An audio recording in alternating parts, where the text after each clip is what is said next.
हरियाणा के यमुनानगर में बीजेपी की हुई विजय संकल्प रैली। हरियाणा के मुख्यमंत्री ने रैली को किया संबोधित। कहा, देश में भाजपा 400 सीटों का आंकड़ा करेगी पार।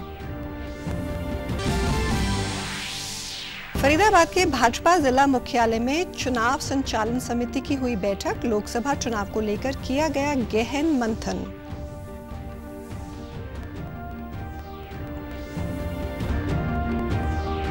भारतीय महिला हॉकी टीम की खिलाड़ी एवं ओलंपियन नवनीत कौर को जिला निर्वाचन अधिकारी द्वारा लोकसभा चुनाव 2024 के लिए बनाया गया यूथ आइकन।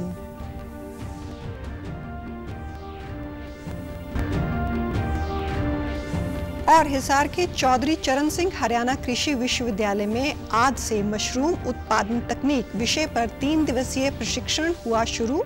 हरियाणा सहित पंजाब, राजस्थान और यूपी के किसान ले रहे हैं भाग।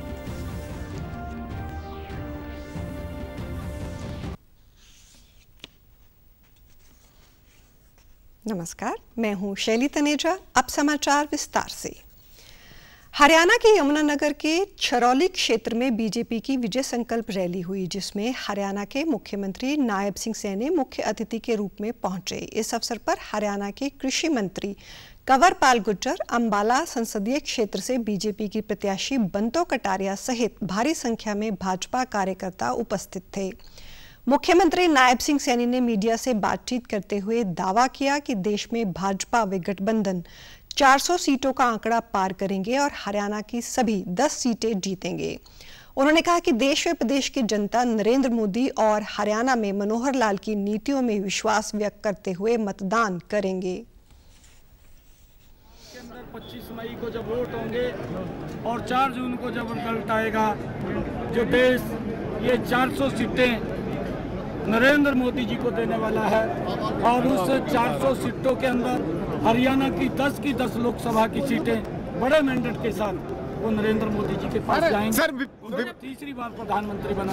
आप देखना, ये वोट परसेंटेज ये बहुत बड़ा अब बढ़ने वाला है। लोगों का जो जोश है, जो उत्साह है, मैं देख रहा हूँ आज कांग्रेस के अंदर भी, अन्य दलों के अंदर भी उनके अंदर एक मंथन भी चल रहा है, डर भी है। हर समाज का वर्ग, 36 बरादरी के लोग आज नरेंद्र मोदी जी की नीतियों को फॉलो कर रहे हैं। हरियाणा के अंदर जो मनोहर लाल जी ने नीतियाँ बनाई थी, आज बिना पर्ची के, बिना खर्ची के जिस प्रकार से युवाओं को रोजगार मिला, आज हर वर्ग का विश्वास बढ़ा है। मुख्यमंत्री ने अपने संबोधन में लोगों से बीजेपी के प्रत्याशी के पक्ष में मतदान की अपील करते हुए कहा कि प्रधानमंत्री नरेंद्र मोदी तीसरी बार देश के प्रधानमंत्री बनेंगे। फरीदाबाद के भाजपा जिला मुख्यालय अटल कमल में आज चुनाव संचालन समिति की बैठक का आयोजन किया गया, जिसमें पूर्व मुख्यमंत्री मनोहर लाल ने बैठक की अध्यक्षता की। इस अवसर पर उनके साथ उद्योग मंत्री मूलचंद शर्मा, शिक्षा मंत्री सीमा त्रिखा के अलावा अन्य भाजपा पदाधिकारी मौजूद रहे। करीब 2.5 घंटे लंबी चली इस बैठक में फरीदाबाद लोकसभा चुनाव को लेकर गहन मंथन किया गया और भाजपा पदाधिकारी के सुझाव भी लिए गए तथा जीत को पुख्ता बनाने के लिए भी दिशा निर्देश दिए गए। पत्रकारों से बातचीत करते हुए पूर्व मुख्यमंत्री मनोहर लाल ने कहा कि चुनाव के समय चुनाव समितियां और कोर कमेटी भी बनती है, जिनको समय समय पर जानकारियां लेनी होती है। उन्होंने कहा कि फरीदाबाद लोकसभा में तमाम व्यवस्थाएं पुख्ता हो चुकी हैं और जो कमियां थी उन पर दिशा निर्देश दे दिए गए हैं। जीत के मार्जिन के सवाल पर उन्होंने कहा कि जीत तो जीत होती है, लेकिन फिर भी हम चाहते हैं कि हर बूथ लेवल पर पहले से ज्यादा मार्जिन हासिल किया जाए। सही ये रहता है कि हम हर एक बूथ पर जो पहले हमारा मार्जिन है उससे आगे बढ़ा करके देखें और बूथ लेवल पर काम करते हुए हम ये भी कहते हैं कि कुछ बूथ हो सकता है ऐसे जो पिछली बार हमारे किन्हीं कारणों से कमजोर रहे होंगे, तो बूथ जीतना ये एक व्यवस्था का हमारा हिस्सा होता है। बूथ जीता तो समझो चुनाव जीता। हर बूथ का जो लेवल है हम ऊपर की तरफ बढ़ाते चले जाएं, ये सबको कहा है, स्वाभाविक है। और कोई तीसरी चौथी पार्टी आए वो भी 10 की 10 जीते, कुल मिला के 10 सीटें हैं, ये 40 होने वाली नहीं है। इसलिए 10 भारतीय जनता पार्टी के पहले थी, 10 की 10 दोबारा से आएंगी। दावा कोई कितना है, देश में हमको 400 सीटें जीतनी है और 400 सीटों का जो जीतने का एक टारगेट जो रखा है, उसमें भाजपा अपने आप में 370 पार करे और एनडीए 400 पार करे। इस टारगेट को हम पूरा करेंगे। हमारा महेंद्रगढ़ लोकसभा क्षेत्र से भाजपा प्रत्याशी चौधरी धर्मवीर सिंह के निवास स्थान पर लोकसभा चुनाव की तैयारियों को लेकर भाजपा की अहम बैठक हुई। इस बैठक में 3 लोकसभा क्षेत्रों के क्लस्टर प्रभारी एवं पूर्व मंत्री मनीष ग्रोवर, वित्त मंत्री जेपी दलाल, सिंचाई मंत्री अभय सिंह, पूर्व मंत्री एवं नारनौल से विधायक ओम प्रकाश यादव, अटेली विधायक सीताराम यादव, पूर्व मंत्री एवं भिवानी से विधायक घनश्याम सराफ, भाजपा जिला अध्यक्ष मुकेश गौड़ भी मौजूद रहे। पत्रकारों से बातचीत करते हुए भाजपा नेता मनीष ग्रोवर ने कहा कि इस बैठक में मंत्री, विधायक, विस्तारक, अध्यक्ष, मोर्चे के प्रभारी व संयोजक शामिल हुए हैं, जिनको आगामी 25 मई को होने वाले लोकसभा चुनाव की तैयारियों को लेकर जिम्मेदारी दी गई है।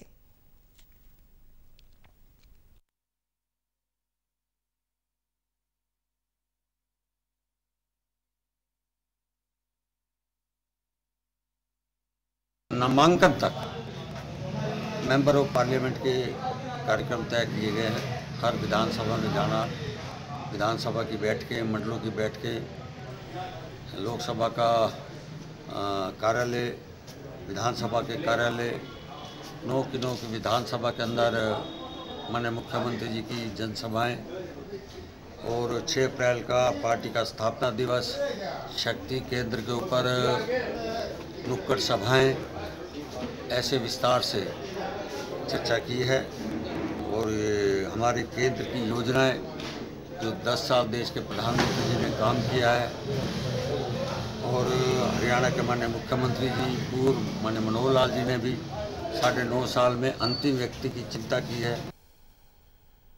इस मौके पर भिवानी महेंद्रगढ़ लोकसभा क्षेत्र से भाजपा प्रत्याशी चौधरी धर्मवीर सिंह ने कहा कि इस बार मतों का मार्जिन कैसे बढ़ाया जाए, इसको लेकर विशेष चर्चा की गई है। अधिक से अधिक 100% वोट डाले जाएं। कांग्रेस पार्टी के उम्मीदवार के मैदान में न आने पर भाजपा प्रत्याशी धर्मवीर सिंह ने कहा कि अरुणाचल प्रदेश में जिस प्रकार से कोई चुनाव नहीं लड़ना चाहता, वैसे ही हालात हरियाणा प्रदेश में कांग्रेस के बने हुए हैं। प्रभारी भी, एमएलए, मंत्री भी, अध्यक्ष, मोर्चे, सबकी मीटिंग चली लगभग 4-5 घंटे। चुनाव से संबंधित हमने क्या क्या प्रोग्राम कैसे करना है उसके बारे में ये विस्तार से चर्चा हुई। मार्जिन जैसे कैसे ज़्यादा लेना है उसके लिए मीटिंग। वहीं नारनौल से सिंचाई मंत्री अभय सिंह यादव, पूर्व मंत्री ओम प्रकाश यादव, अटेली विधायक सीताराम यादव ने कहा कि भिवानी महेंद्रगढ़ लोकसभा क्षेत्र से भाजपा प्रत्याशी चौधरी धर्मवीर सिंह इस बार और अधिक मार्जिन से जीत हासिल करेंगे। फरीदाबाद लोकसभा क्षेत्र से भाजपा प्रत्याशी कृष्णपाल गुर्जर ने आज जनसंपर्क अभियान के तहत पलवल के कुशलीपुर स्थित बघेल धर्मशाला में आयोजित कार्यक्रम में शिरकत की। कृष्णपाल गुर्जर ने लोगों को संबोधित करते हुए कहा कि प्रधानमंत्री नरेंद्र मोदी के कुशल नेतृत्व में पिछले 10 वर्षों में देश में परिवर्तन लाने का कार्य किया है। उन्होंने कहा कि विश्व स्तर पर भारत ने अपनी अलग पहचान कायम की है। दुनिया भर के देशों ने भारत के प्रति अपनी सोच में बदलाव किया है।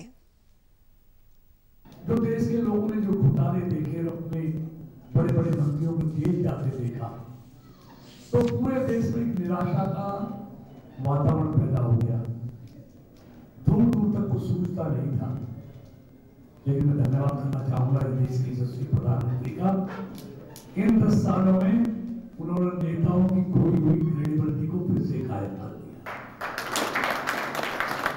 किसी वजह से नहीं हुई। और देश के विकास के बारे में आज सिर्फ हम लोग चर्चा नहीं करते। आज दुनिया देश की तरक्की की तारीफ कर रही है। कांग्रेस के 10 साल में भारत 12 में से 11वें नंबर पर आया और मोदी के शासनकाल में 11वें से 5वें नंबर पर की इकोनॉमी हमारी पूरे वर्ल्ड की बढ़ गई।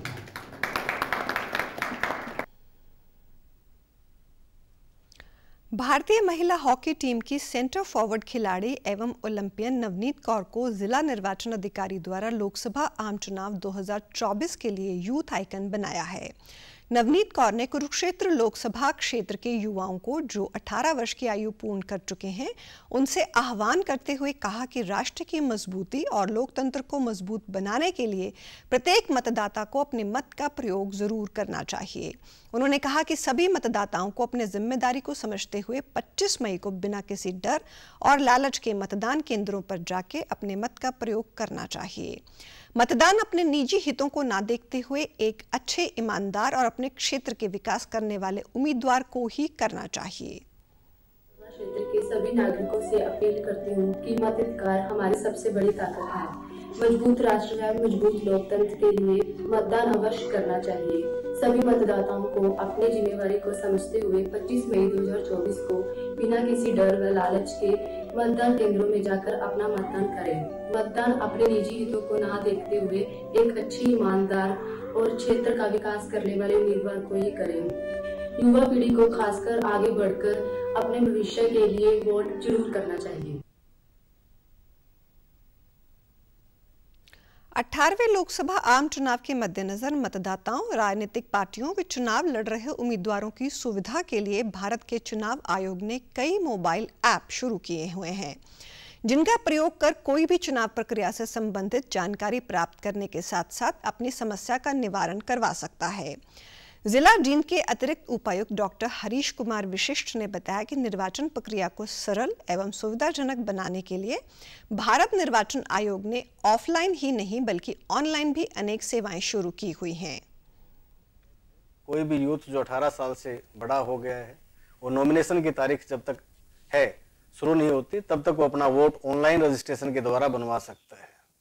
इसी प्रकार एक सी-विजिल ऐप है जिसमें कोई भी मतदाता या नागरिक जिसको ये महसूस होता है कि कहीं भी मॉडल कोड ऑफ कंडक्ट का वायलेशन है, वो ऑनलाइन अपनी शिकायत दर्ज कर देता है और 100 मिनट के अंदर अंदर उस शिकायत का निवारण किया जाता है।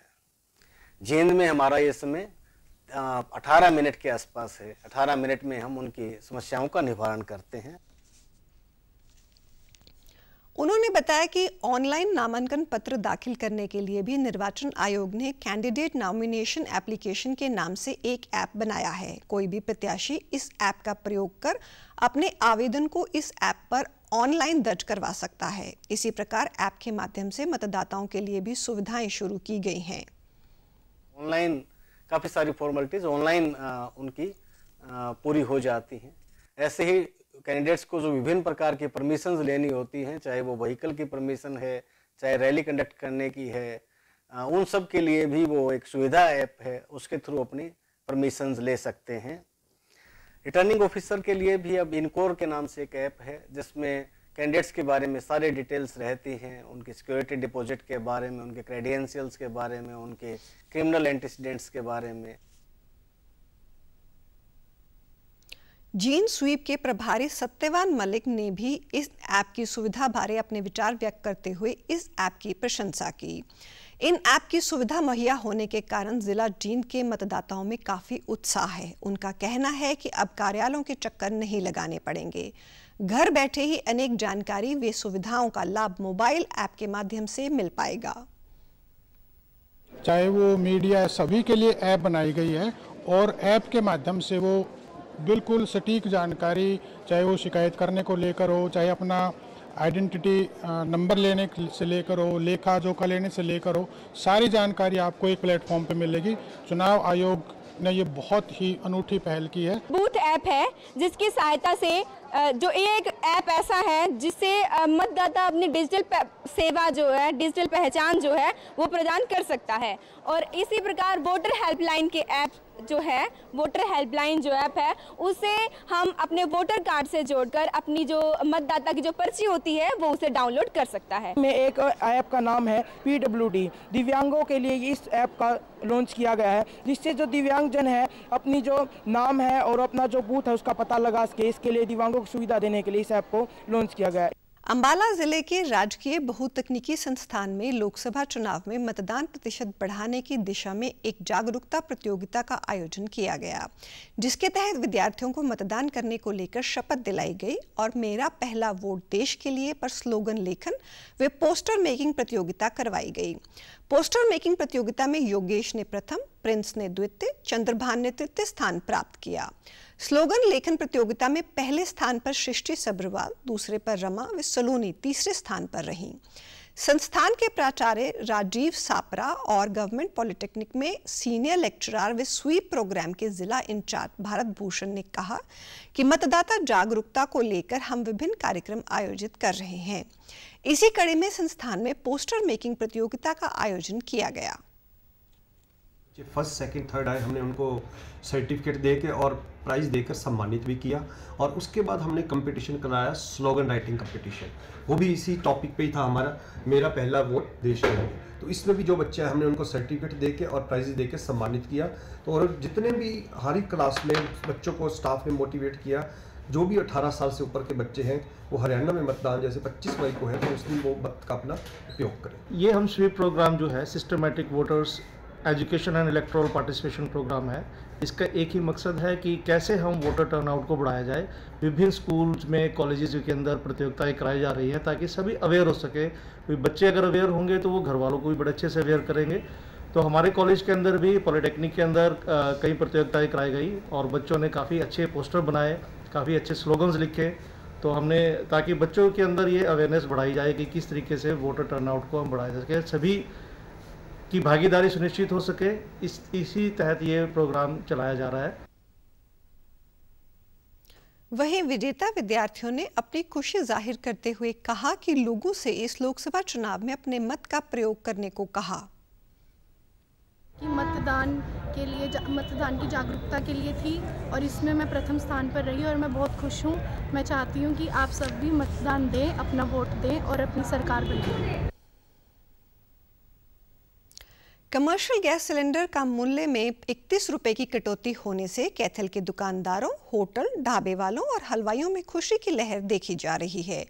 कमर्शियल गैस सिलेंडर का मूल्य पहले 1840 रुपए था, लेकिन अब यह सिलेंडर 1809 रुपए का हो गया है। कैथल गैस एजेंसी के मैनेजर चंद्रमोहन जैन ने बताया कि सभी कमर्शियल गैस सिलेंडर इस्तेमाल करने वाले इसे अच्छी राहत मान रहे हैं। उन्होंने बताया कि ये कमर्शियल गैस सिलेंडर लगभग 19 किलो का होता है। वहीं कैथल के लोगों ने कमर्शियल गैस सिलेंडर कीमत कम किए जाने पर खुशी जाहिर की। 1 अप्रैल से कमर्शियल का रेट 31 रुपये कम हुआ है। पहले 1840 का था कैथल शहर में और अब 1809 का हुआ है। ये कमर्शियल सिलेंडर का रेट हर एक तारीख को वेरिएबल होता है, कम या ज़्यादा होता रहता है। और हलवाई 31 रुपये खुश होने से खुश तो है ही है, थोड़ा सेल पे भी फ़र्क पड़ेगा इसका और अभी तक पॉजिटिव रिस्पॉन्स है उनका। कमर्शियल सिलेंडर जो जनरली ज़्यादा सेल होती है हलवाइयों पे, ढाबों पे, वो 19 kg का होता है।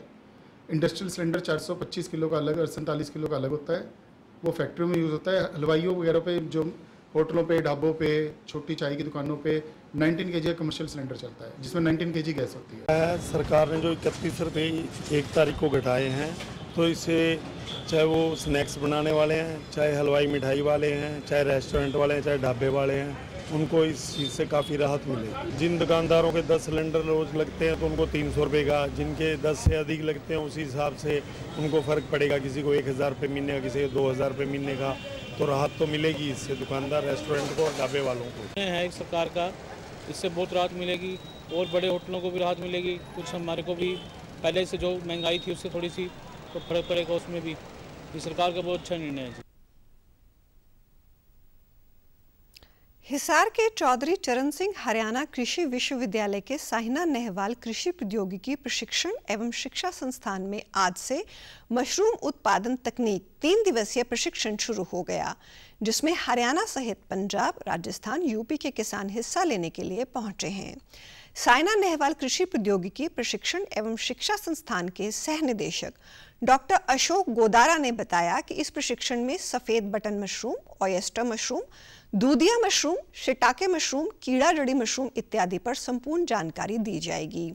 यह प्रशिक्षण 3 दिन चलेगा। इसके बाद किसानों को सर्टिफिकेट दिया जाएगा, जिसके आधार पर किसान सरकार की कृषि संबंधित लाभकारी योजनाओं का लाभ उठा सकेंगे।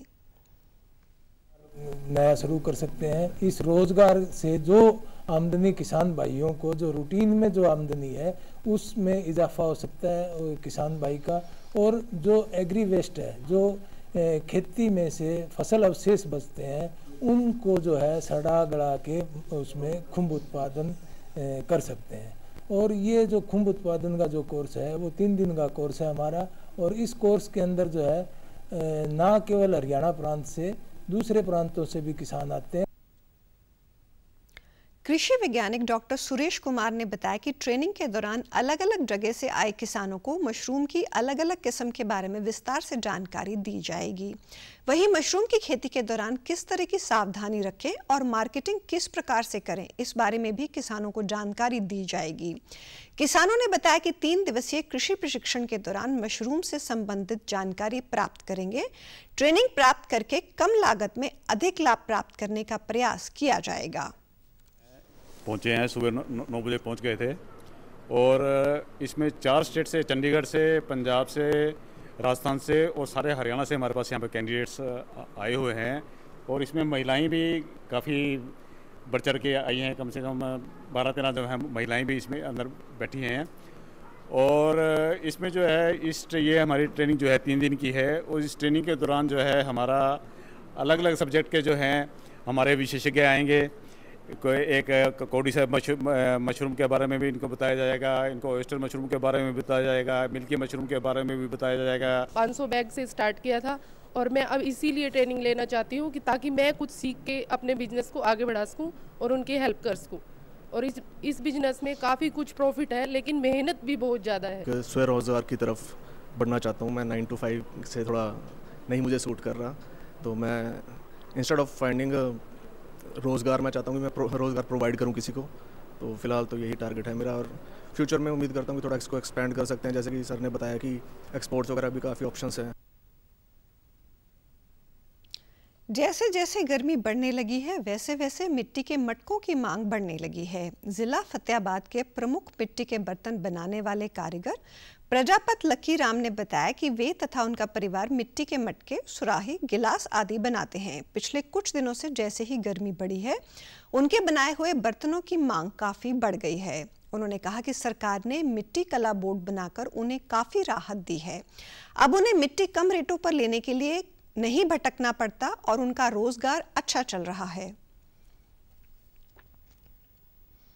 पानी का तो बहुत फायदा, पानी पीवे का फ्रिज का बहुत माड़ा पानी ਇਹਦਾ ਨਜ਼ਲਾ ਨਹੀਂ ਹੁੰਦਾ ਹੈਗਾ, ਗਰਮ ਸਰਦ ਨਹੀਂ ਬਣਦੀ ਹੈਗੀ। ਕੰਮ ਕਰਾਂਗੇ ਆਪਾਂ ਮੁੜ ਕੇ ਪਾਣੀ ਪੀਾਂਗੇ ਤਾਂ ਉਹਦੇ ਦਾ ਕੋਈ ਨੁਕਸਾਨ ਨਹੀਂ ਹੈਗਾ। ਜੇ ਫ੍ਰਿਜ ਦਾ ਪੀਾਂਗੇ ਤਾਂ ਬਿਮਾਰੀ ਹੈ। ਮਿੱਟੀ ਬਣਾ ਕੇ ਫਿਰ ਭੇਣੀ ਪੈਂਦੀ ਹੈ, ਭੇ ਕੇ ਇਹਨੂੰ ਆਪਾਂ ਫਿਰ ਚੱਕ ਤੇ ਬਣਾਉਣੇ ਪੈਂਦੇ ਨੇ, ਚੱਕ ਤੇ ਬਣਾ ਕੇ ਫਿਰ ਕਢਾਈ ਕਰਨੀ ਪੈਂਦੀ ਹੈ। वहीं मटके खरीदने आए ग्राहकों ने बताया कि मिट्टी के मटके से पानी पीना उन्हें बहुत लाभदायक लगता है तथा स्वास्थ्य भी ठीक रहता है। इसका ठंडा पानी नुकसान भी नहीं करता बल्कि शरीर को फायदा देता है। जी सेहत के लिए अच्छा होता है जी पानी ढंगड़े का, और फ्रिज का बहुत नुकसान करता है जी शरीर के लिए, इसलिए गड़ा लेना चाहिए जी, ठंडा पानी पीना चाहिए अपने लिए, सेहत के लिए अच्छा है जी। ये मिट्टी वाले जी, हाँ जी, दाल बनाते हैं गड़िए अपने चूल्हे पे जी, चूल्हे का इस्तेमाल करते हैं जी। ਅਸੀਂ ਤੌੜਾ ਲੈਣ ਆਏ ਤੇ ਪਾਣੀ ਵਾਸਤੇ ਫ੍ਰਿਜ ਦਾ ਪਾਣੀ ਪੀਂਦੇ ਆ, ਬਹੁਤ ਜ਼ਿਆਦਾ ਸਾਨੂੰ ਨੁਕਸਾਨ ਪਹੁੰਚਾਉਂਦਾ ਹੈ ਇਹ ਫ੍ਰਿਜ ਦਾ ਪਾਣੀ। ਅਸੀਂ ਪੀ ਰਹੇ ਆ ਵੀ ਸਾਡਾ ਸਰੀਰ ਨੂੰ ਸਹੀ ਰਹੇ, ਬਾਕੀ ਪਿੱਛੇ ਪਾਣੀ ਪੀਂਦੇ ਰਹੇ ਅਸੀਂ ਪਰੇਸ਼ਾਨੀਆਂ ਹੋ ਜਾਂਦੀਆਂ, ਜੇ ਕਿਤੇ ਜ਼ੁਕਾਮ ਹੋ ਗਿਆ, ਨਜ਼ਲਾ ਹੋ ਗਿਆ, ਐਸੇ ਹੁਣ ਅਸੀਂ ਘੜੇ ਦਾ ਪਾਣੀ ਪੀਣਾ ਸ਼ੁਰੂ ਕਰਤਾ। हरियाणा के भिवानी के रहने वाले ओलंपियन बॉक्सर विजेंद्र सिंह आज कांग्रेस को छोड़ बीजेपी में शामिल हो गए हैं। उन्होंने नई दिल्ली में भाजपा मुख्यालय में पार्टी की सदस्यता ली। विजेंद्र 2019 में कांग्रेस में शामिल हुए थे। भाजपा में शामिल होने के बाद विजेंद्र ने कहा कि मैं विकास और देश की तरक्की के लिए भाजपा से जुड़ा हूं। हरियाणा के खिलाड़ियों के प्रदर्शन को लेकर पूछे गए सवाल पर उन्होंने कहा कि मैंने हमेशा गलत को गलत और सही को सही कहा है।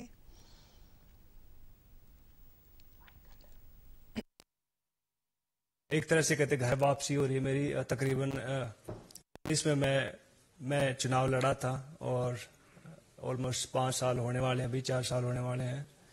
तो अभी कहते कि इंग्लिश में कहावत है गुड टू बी बैक, तो काफ़ी अच्छा लग रहा है। और जिस तरह से मान सम्मान खिलाड़ियों का देश विदेश में बढ़ा है वो काबिल तारीफ है। जैसे हम बाहर यूके में फाइट करने जाते थे, दुबई में फाइट करने जाते थे, आयरलैंड में फाइट करने जाते थे, तो कई बार एयरपोर्ट पर बहुत सारी चीजें होती थी, लेकिन जब से हमारी बीजेपी सरकार आई है, मोदी गवर्नमेंट आई है, तब से एक बहुत सरल और कहते बहुत आसान तरीके से हम कहीं भी आ जा सकते हैं। जो मान सम्मान इस गवर्नमेंट में मिला है तो खिलाड़ी उसके लिए बहुत धन्यवाद करते हैं मोदी साहब का, बीजेपी गवर्नमेंट का। और मैं चाहूंगा कि इस गवर्नमेंट में रहकर मैं ज्यादा से ज्यादा लोगों का भला कर सकूं। लोकसभा चुनाव 2024 के लिए कांग्रेस नेता राहुल गांधी ने आज केरल की वायनाड सीट से नामांकन दाखिल किया। इससे पहले राहुल और उनकी बहन प्रियंका गांधी ने वायनाड में एक रोड शो किया और जनता को संबोधित किया। केरल के वायनाड से सीपीआई उम्मीदवार एनजी राजा ने नामांकन दाखिल किया। इससे पहले निर्वाचन क्षेत्र में उन्होंने एक रोड शो भी किया। यहां उनका मुकाबला कांग्रेस पार्टी के मौजूदा सांसद राहुल गांधी से होगा। पूर्व प्रधानमंत्री मनमोहन सिंह समेत 54 राज्यसभा सदस्यों का कार्यकाल समाप्त हो रहा है। इनमें से 7 केंद्रीय मंत्रियों समेत 49 सदस्यों का कार्यकाल मंगलवार को समाप्त हो गया। वहीं 5 सदस्यों का कार्यकाल आज समाप्त हो जाएगा। 7 केंद्रीय मंत्री में शिक्षा मंत्री धर्मेंद्र प्रधान, स्वास्थ्य मंत्री मनसुख मांडविया, पशुपालन और मत्स्य पालन पुरुषोत्तम रूपाला, सूचना प्रौद्योगिकी मंत्री राजीव चंद्रशेखर, विदेश मंत्री वी मुरलीधरन, सूक्ष्म लघु मध्यम उद्योग मंत्री नारायण राणे और सूचना प्रसारण राज्य मंत्री एल मुरुगन का कार्यकाल मंगलवार को समाप्त हो गया। पर्यावरण मंत्री भूपेंद्र यादव और रेलवे मंत्री अश्नवी वैष्णव का आज कार्यकाल समाप्त होगा। दूषित भोजन और जल के सेवन से फूड पॉइजनिंग का खतरा बना रहता है। फूड पॉइजनिंग के लक्षण खाना खाने के तुरंत बाद नजर नहीं आते। बीमारी फैलाने वाले बैक्टीरिया आंतों में पहुंचने के बाद पनपते हैं, अपनी संख्या बढ़ाते हैं, जिसके बाद व्यक्ति में बीमारी के लक्षण नजर आने लगते हैं। खाने के साथ ज्यादा बैक्टीरिया निगला जाए तो बीमारी के लक्षण जल्दी नजर आने लगते हैं। फूड पॉइजनिंग एक आम समस्या है जो हमें रोज़मर्रा में देखने को मिलती है और आजकल के खान पान को के कारण बहुत ही कॉमन हो गई है। फूड पॉइजनिंग अस्वच्छ खाने से, बिना आधा पके हुए खाना खाने से, पुराने खाने से और ख़राब खाने से हो सकती है। बाहर के खान पीन से भी बहुत कॉमन है। बहुत सारी चीज़ें होती हैं जो बाहर बनती हैं जिनकी शेल्फ़ लाइफ बहुत कम होती है और हमें उनके बारे में नहीं पता होता, उनका सेवन करने से फूड पॉइजनिंग हो जाती है। फूड पॉइजनिंग के लक्षण जो होते हैं वो आमतौर पर होते हैं उल्टी आना, पेट में दर्द होना और अगर ज़्यादा ही दिक्कत होती है तो उसके साथ लूज़ मोशन होना, साथ में पेट दर्द ज़्यादा हो जाना, बुखार होना, और ये सभी जो हैं ये फूड पॉइजनिंग के लक्षण होते हैं। फूड पॉइजनिंग होने पर व्यक्ति को उल्टी और दस्त की संभावना होती है। इसके साथ बुखार भी हो सकता है। उल्टी और दस्त अधिक होने पर व्यक्ति में निर्जलीकरण का खतरा बना रहता है। ऐसे में निर्जलीकरण के लिए बचाव से आवश्यक है कि उसको ORS का घोल देते रहें। सारे उपाय होते हैं। एक तो हम हमेशा अपना जो खाना है वो हाथ धोकर खाएं, स्वच्छ खाना बनाएं, ताज़ा खाना बनाएं, उतना ही मात्रा में बनाएं जितना कि हमें सेवन करना हो। अगर हम बाहर से खाना खा रहे हैं तो उसकी शेल्फ़ लाइफ एक बार पहले चेक कर ले। खाने से पहले कोशिश करें कि बाहर का खाना ना ही खाएं, लेकिन अगर खाना पड़ रहा है तो देखें कि वह ताज़ा बना है या नहीं बना है, पुराना या बासी खाना तो नहीं खा रहे, इसका ध्यान रखें। जैसे ही आपको लगता है कि फूड पॉइजनिंग हो गई है और उसके लक्षण आ रहे हैं तो पहले घरेलू उपचारों से आप अपने आप को ठीक कर सकते हैं। लेकिन अगर आपको लगता है कि उल्टियाँ ज़्यादा हो रही हैं, दस्त ज़्यादा हो रहे हैं, बुखार ज़्यादा तेज़ है और जो घरेलू उपाय हैं उनसे आराम नहीं हो रहा है तो आप अपने आसपास के नज़दीकी डॉक्टर से जाकर संपर्क करें, जो आपको दवाई देगा और बीमारी के इलाज में सहायता करेगा। खाना खाने और पकाने, परोसने से पहले हाथ अवश्य धोएं। सब्जियों को अच्छी तरह से धो लें और साथ में ध्यान रखें कि बर्तन साफ हो। थोड़ी सावधानी रखने से फूड पॉइजनिंग की समस्या से बचाव रखा जा सकता है। समाचारों में आज इतना ही। नमस्कार।